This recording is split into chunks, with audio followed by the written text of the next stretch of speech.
চতুর্থ north east India ফেস্টিভ্যালে অংশ নিতে গত বুধবার সিঙ্গাপুরে যান ইয়ালি গায়ক জুবিন গার্গ। এই উৎসবেই শনিবার পারফর্ম করার কথা ছিল জুবিনের, কিন্তু তার একদিন আগে খ্যাতিমান এই গায়কের আকস্মিক মৃত্যু সব হিসেব যেন পাল্টে দিল।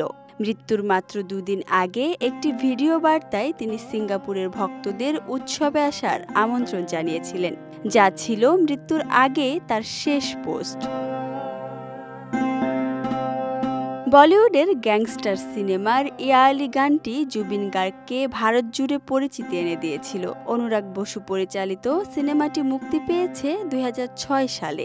সাইদ কাদরের লেখা গানটির সুর করেছেন প্রীতম চক্রবর্তী। সিনেমায় ইমরান হাশমি, কঙ্কনা রানাউত সহ অনেকে অভিনয় করেছেন। হিন্দি, বাংলা থেকে অসমিয়া বহু ভাষায় গান গেয়েছেন প্রয়াত এই সঙ্গীত শিল্পী। তার গানগুলো শ্রোতাদের মুখে মুখে।